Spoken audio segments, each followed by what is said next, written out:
नमस्कार, मैं सुनील कुमार आपका स्वागत करता हूं आपके अपने चैनल क्या ऐसा होता है में। दोस्तों, आज 12 तारीख हो चुकी है और 15 तारीख से खरमास लगने वाला है। खरमास मतलब अगर शास्त्रों के अनुसार माने या फिर मान्यताओं के अनुसार माने तो खरमास में कोई भी शुभ कार्य नहीं करना चाहिए। खरमास में कोई शुभ काम नहीं करना चाहिए। काफी लोगों को यही जानकारी नहीं होती है कि आखिरकार शुभ कार्य कौन सा होता है।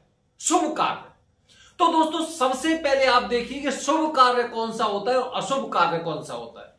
अगर मैं सूतक की बात करता हूं अशुभ कार्य, अगर मैं गृह प्रवेश की बात करता हूं तो शुभ कार्य। तो दोस्तों शुभ कार्य का मतलब आप छोटी सी छोटी चीजों से लेके आप ये भी लगा सकते हैं, जैसे कि अगर आप अपने बेटे के लिए बहू देखने जा रहे हैं तो ये भी एक शुभ कार्य हुआ। हालांकि पूरी तरह शुभ नहीं माना जाएगा, आप इसमें एक कार्य कर सकते हैं, लेकिन अगर कुछ ऐसी कंडीशंस हैं कि आप नहीं जा सकते तो मत जाइए। शुभ कार्य हुआ ना, क्योंकि फाइनल करने जा रहे हैं। अगर पहली बार देख रहे हैं, दूसरी बार देख रहे हैं, लड़का लड़की देखने वाले, वो अलग चीज होती है, वो कर सकते हैं। लेकिन शुरुआत हो सकता है कि इसी लड़की से शादी की बात बन जाए, हो सकता है इसी लड़के से शादी की बात बन जाए। तो शुरुआत कहां से हुई ये भी चीजें निर्भर करती हैं। इसी तरह दोस्तों अगर जमीन जायदाद से संबंधित अगर आप घर लेना चाहते हैं, आपने खरमास में कोई जमीन देखी और देखने के बाद वो फाइनल हो गई, तो मतलब ये शुभ कार्य है। जमीन खरीद रहे हैं आप सोना खरीद रहे हैं, आप कुछ ऐसी बहुमूल्य चीजें खरीद रहे हैं, तो ये शुभ कार्य है। मतलब घर में कुछ अच्छा हो रहा है, घर में कुछ अच्छी चीजें आ रही हैं, या फिर शुभ से संबंधित कार्य होते हैं। अब इसी तरह अगर हम शादी की बात करते हैं दोस्तों, अगर शादी होती है तो शादी में तो सारे कार्य शुभ होते हैं, इसलिए शादी खरमास के दौरान नहीं होती है। तो दोस्तों सबसे पहले आपको समझना चाहिए कि इसका उद्देश्य क्या है, यह कार्य कौन सा है, शुभ में आता है, अशुभ में आता है, या फिर कुछ और ही ग्रुप है उसमें आता है। दोस्तों ये जानकारी मैं आपको इसलिए दे रहा हूं क्योंकि आप में से बहुत से लोगों को यह जानकारी नहीं है कि खरमास में किसी भी तरह की पूजा कर सकते हैं या नहीं कर सकते। बहुत से लोग हमें फोन करते हैं, खरमास लगने वाला है, कालसर्प दोष की पूजा कर सकते हैं, मंगल दोष की पूजा कर सकते हैं, पितृ दोष की पूजा कर सकते हैं, ये वाली पूजा कर सकते हैं या नहीं कर सकते। दोस्तों आप एक बात सोचिए, खरमास में सबसे ज्यादा जो भूमिका बताई जाती है, सबसे ज्यादा जो अच्छी चीजें बताई जाती है, किसकी बताई जाती है? तीर्थ स्थान का भ्रमण करिए। अब तीर्थ स्थान का भ्रमण करेंगे तो शास्त्रों को अगर हम माने तो तीर्थ स्थानों का जब हम भ्रमण करते हैं अपने घर से तीर्थ स्थान में, उदाहरण के लिए आप त्र्यंबकेश्वर जा रहे हैं या उज्जैन जा रहे हैं, तो यहां पर जब आप जा रहे हैं तो माना जाता है कि आपके साथ साथ आपके पितर भी चलते हैं, तो उनकी पूजा तो आपको करनी चाहिए। तो मतलब शास्त्रों में बताया गया है कि आप खरमास के दौरान तीर्थ यात्रा करिए। तो तीर्थ यात्रा मतलब यह कि आपको उनसे संबंधित वो कार्य भी करने चाहिए। इसी तरह दोस्तों काफी लोग जब करवाते हैं तब करवाते हैं, क्योंकि माना यह जाता है कि खरमास में की गई इस प्रकार की पूजा बहुत ज्यादा मतलब अनंत गुना फल प्रदान करती है, अनंत गुना फल। तो दोस्तों इसी तरह अगर आपके मन में कुछ ऐसे संशय, खरमास लगने वाला है, कालसर्प दोष की पूजा कर सकते हैं कि नहीं कर सकते? बिल्कुल कर सकते हैं, बेझिझक कर सकते हैं, कोई भी परेशानी नहीं है। अगर आप खरमास के दौरान ये पूजा करना चाहते तो बिल्कुल कर सकते हैं, आपसे कोई मना नहीं करेगा, कोई भी मना नहीं करेगा। क्योंकि सबसे पहली बात, आप तीर्थ स्थान पे जा रहे हैं। तीर्थ स्थान पर जैसे ही आप खरमास के दौरान जाते हैं, आप देखना कि तीर्थ स्थान खरमास के दौरान भरे पड़े रहते हैं।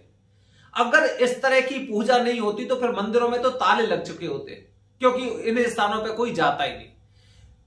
खरमास के दौरान ये सारे के सारे जितने तीर्थ क्षेत्र होते हैं सारे भरे रहते हैं, डुबकी लगाई जाती है, स्नान किया जाता है, जाप किए जाते हैं, महामृत्युंजय मंत्र का जाप होता है, अनुष्ठान होता है, रुद्राभिषेक होते हैं, भगवान शिव जी की पूजा हो रही है। तो दोस्तों और ये क्या है, जब हम ये कर सकते हैं तो कालसर्प दोष की पूजा क्यों नहीं कर सकते? हम मंगल दोष की पूजा क्यों नहीं कर सकते? हम पितृ दोष की पूजा क्यों नहीं कर सकते? और केंद्रम दोष तो दोस्तों जो चंद्रमा के जाप कराए जाते हैं, इसमें चंद्रमा के जाप होते हैं। अब जाप की जब महिमा बताई गई है तो केंद्रम दोष वालों के लिए या फिर जिनकी कुंडली के अनुसार जिन पर मृत्यु तुल्य कष्ट होता है उनके लिए 1.25 लाख महामृत्युंजय मंत्र का जाप करने के लिए इससे अच्छा समय और कौन सा मिलेगा? खरमास। भगवान का स्मरण करना खरमास में बेहद जरूरी होता है। भगवान ही 1 महीने तक सारी चीजों को पार लगाते हैं, हमारे जीवन की नैया को पार लगाते हैं। 1 महीने के लिए वो जाप में जितनी ताकत होती है, 1 महीने मतलब खरमास के दौरान जाप में जप भजन तप इसमें जो ताकत होती है उसका मुकाबला आप अन्य दिनों से नहीं लगा सकते, क्योंकि इसमें जाप से भगवान का आपसे एकदम मिलन होता है, यह बताया जाता है और आपकी बात बहुत जल्दी सुनी जाती है, आपकी जो अर्जी होती है बहुत जल्दी सुनी जाती है। तो दोस्तों संशय मत पालिए बिल्कुल कि क्या ये पूजा कर सकते हैं या नहीं कर सकते। हां, अगर आपको गृह प्रवेश करना है बिल्कुल मत करिए। अगर आपको शादी पक्की करनी है बिल्कुल मत करिए। अगर आपको जमीन जायदाद खरीदनी है या फिर आपको अपने लिए आभूषण खरीदने हैं मत खरीदिए। लेकिन पूजा कुंडली दोष से संबंधित पूजा आप निश्चित रूप से कर सकते हैं, आप किसी से भी पूछ सकते हैं।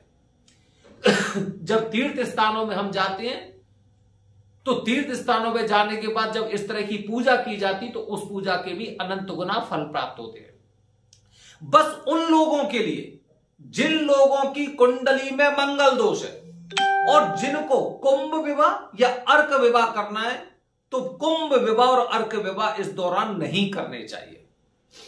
जो लोग करवाते हैं वो करवाते होंगे, हम सभी लोगों से मना करते हैं, क्योंकि काफी लोग तो यही सोचते हैं कि यहां पे आगे चलो ठीक है इसी काम को कर जाओ, और करने वाले भी खुश रहते हैं कि चलो आए कर जाओ, उन्हें किसी से कोई लेना देना नहीं। एक इंसान ने बता दी उसी बातों पे विश्वास कर लिया। ऐसा मत करिए। 2 जगह 4 जगह 6 जगह पूछिए। आप इतनी दूर जा रहे हैं, समय निकाल के जा रहे हैं, पैसा खर्च करके जा रहे हैं, कुंभ विवाह अर्क विवाह, उसके लिए मुहूर्त भी तो होना चाहिए, समय भी तो होना चाहिए। जब खरमास लग रहा है, जब शुभ कार्य क्या होता है आपका, कुंभ विवाह क्या होता है, शादी हो रही है, शादी मतलब शुभ। अर्क विवाह क्या है, शादी, शादी मतलब शुभ। तो मतलब इस दौरान आपको ये कार्य नहीं करने चाहिए। बाकी पितृदोष की पूजा, आप काल सर्प दोष की पूजा, ये पूजा आप निश्चित रूप से कर सकते हैं। और यही वजह होती है दोस्तों कि ऐसे पवित्र क्षेत्रों में 1 महीने के लिए देखना, जो रूम आपको 600 800 1000 रुपए का मिलता था उसकी रेट बढ़ी हुई होगी, क्योंकि सभी लोग जाते हैं स्नान करने के बाद कोई ना कोई पूजा अवश्य करके आते हैं। तो आप भी अपने आसपास के लोगों से पूछिए, और अगर उनको जानकारी नहीं तो दिए गए नंबर पर संपर्क करिए, निश्चित रूप से आप ये पूजा कर सकते हैं। तो संशय मत पालिए बिल्कुल। आपने जो उद्देश्य बनाया है इस दोष को निवारण के लिए, और जब कहते हैं कि भगवान जब आपकी सुनने वाले आपको बुला रहे हैं, बस ये कोशिश करिए कि जो भी आप पूजा कर रहे हैं अगर उसमें जाप की संख्या बढ़ जाती है तो निश्चित रूप से ये पूजा आपकी अनंत गुना फल प्रदान करेगी। चाहे काल सर्प दोष की पूजा हो, चाहे मंगल दोष की पूजा हो, इन दोनों पूजा के दौरान या फिर किसी तरह का ग्रहण दोष हो, सूर्य के जाप करवाइए, शनि देव के जाप करवाइए। मतलब ये वाला समय ऐसा होता है कि जो भी पूजा आप करने आ रहे हैं उसमें कुछ ना कुछ जाप आप जरूर करवाइए। ये मेरी आपसे एक सलाह है, क्योंकि जाप का इस दौरान बहुत अधिक महत्व होता है, और पूजा के साथ जब ये जाप किए जाते हैं तो बहुत ऐसा फल प्रदान करती है कि आने वाले समय में आप ये कहेंगे कि एक वीडियो ने आपकी जिंदगी बदल दी। बने रहिए हमारे चैनल के साथ दोस्तों। आने वाली वीडियो में कुछ और अलग जानकारी कि आखिरकार क्यों जरूरी है मल मास के दौरान जाप, रुद्राभिषेक मतलब जप, तप और भजन। हर हर महादेव, हरि ओम।